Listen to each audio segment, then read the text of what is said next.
Hello and welcome back to my Pokemon Journeys review series. Today we are reviewing episode 99 and I hope you enjoy. So it's time for another Pokemon World Championship battle for Ash, and this episode begins with Marnie waiting for the battle at Wyndon Stadium. Meanwhile, Ash and Go have been sent to Spikemuth by Team Yell as a ploy to let Marnie win by default. We then get introduced to Best Galar Gym Leader Pierce. It was so amazing to see him here in the anime, and I love the way he was portrayed.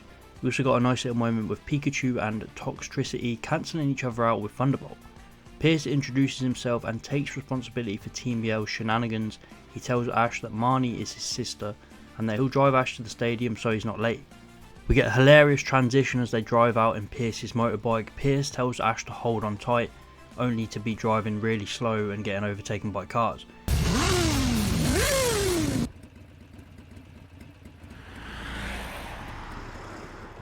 This was such a funny moment, it added to Pierce's personality a lot. On the outside he's this wacky guy, but secretly he cares about safety first.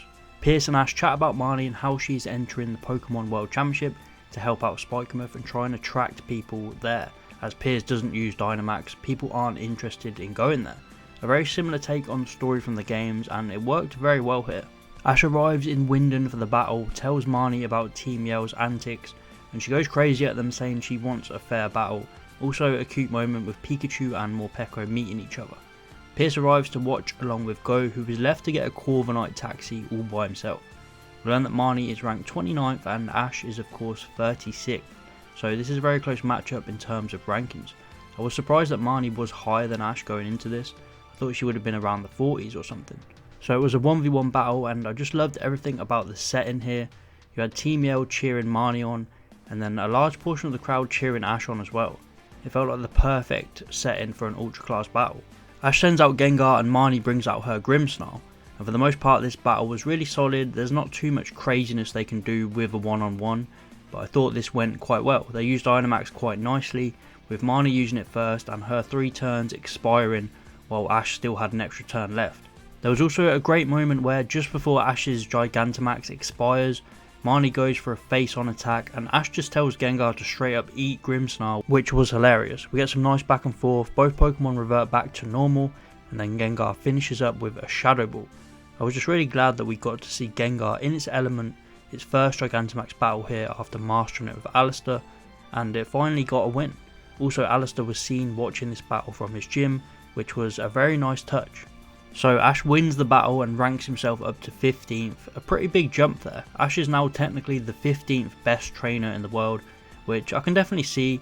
However, the next matchup needs to be a big one. It has to be an Elite 4 member minimum, because Ash has got a long way to go if he wants to beat Leon.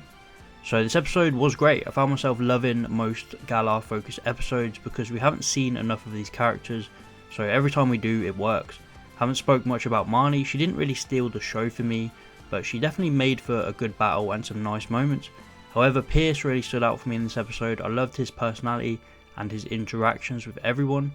Overall, both these characters are just so fun and have a great story, so they're always going to make this episode good.